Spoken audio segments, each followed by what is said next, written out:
Food products का निर्माण करने वाली कई बहुराष्ट्रीय कंपनियों पर इल्जाम लगते रहे हैं कि भारत में उनके प्रोडक्ट्स सब स्टैंडर्ड यानी खराब गुणवत्ता वाले होते हैं। 16 मई को डीएनए में हमने आपको बताया था कि कैसे अंतर्राष्ट्रीय कंपनियां भारत में सब स्टैंडर्ड दवाइयां बेच रही हैं और आज कार निर्माता कंपनियों पर भी यही आरोप लग रहे हैं। दुनिया की बड़ी बड़ी कंपनियां भारत में अपनी कार्स का निर्माण करती हैं और फिर उन्हें विदेशी बाजार में बेच दिया जाता है। अप्रैल 2016 में भारत में बनी 43,758 कार विदेशों में बेची गई।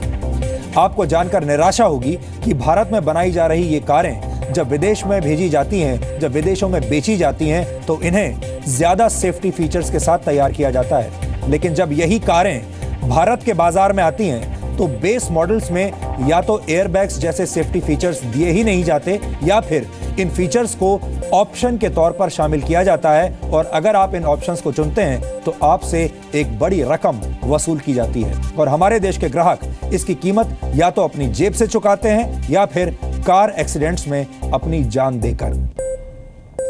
भारत दुनिया में कारों का 5वां सबसे बड़ा बाजार है और सन 2018 तक भारत दुनिया का तीसरा सबसे बड़ा कार बाजार बन जाएगा। 2016 में ही भारत दुनिया का सबसे तेजी से बढ़ता हुआ कार बाजार बन चुका है। 2016 में भारत में कारों का बाजार 7.6% की रफ्तार से बढ़ा है, जो दुनिया में सबसे तेज, सबसे ज्यादा है। लेकिन सवाल यह है कि क्या भारत में बिकने वाली कारें दुनिया की सुरक्षित कारों की श्रेणी में शामिल हो पाएंगी? हालांकि सरकार इस दिशा में कोशिश कर रही है, लेकिन भारत के लोगों को सुरक्षित कार हासिल करने में अभी कुछ और वक्त लग सकता है और तब तक शायद ये प्राइवेट कार कंपनीज भारत के लोगों को और ग्राहकों को ऐसे ही हल्के में लेती रहेंगी। सरकार जल्द ही Bharat new vehicle safety assessment programme यानी BNV SAP की शुरुआत कर सकती है।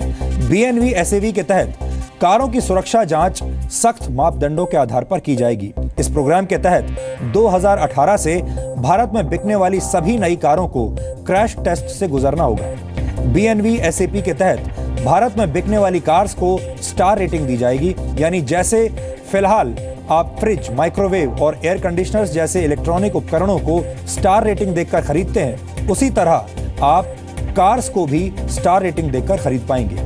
BNV SAP के तहत नई कारों में एयरबैग्स, सीट बेल्ट रिमाइंडर और ABS यानी एंटी लॉक ब्रेकिंग सिस्टम्स को अनिवार्य किया जा सकता है और अगर ऐसा हुआ तो आपको कार में सुरक्षा की व्यवस्था ऑप्शन के तौर पर नहीं बल्कि गारंटी के तौर पर मिलेगी। तब तक के लिए हम आपसे यही अपील करना चाहेंगे कि आप अपनी कार को सुरक्षित तरीके से चलाएं, कार की गति को काबू में रखें, बच्चों की सुरक्षा का ध्यान रखें और कार चलाते हुए सीट बेल्ट जरूर पहनें। हमें आपकी सुरक्षा की चिंता है और इसीलिए हम चाहते हैं कि आप कार खरीदते हुए सुरक्षा पर जरूर ध्यान दें, क्योंकि आपकी जान इतनी सस्ती नहीं है जितनी कार निर्माता कंपनियां समझती हैं। कार निर्माता कंपनियों का कहना है कि भारत में बिकने वाली कारों को यूनाइटेड नेशंस और यूरोप और अमेरिका के स्टैंडर्ड्स के हिसाब से तैयार किया जाता है, ऐसा वो दावा करते हैं। लेकिन कार कंपनियों का यह दावा पूरी तरह से सही नहीं लगता।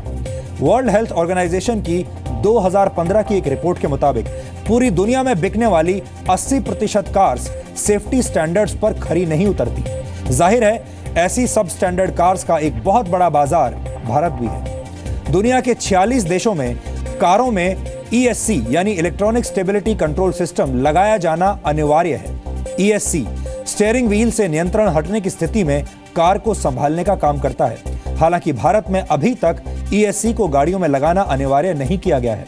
अमेरिका में NCAP यानी न्यू कार असेसमेंट प्रोग्राम की शुरुआत 1979 में ही हो गई थी।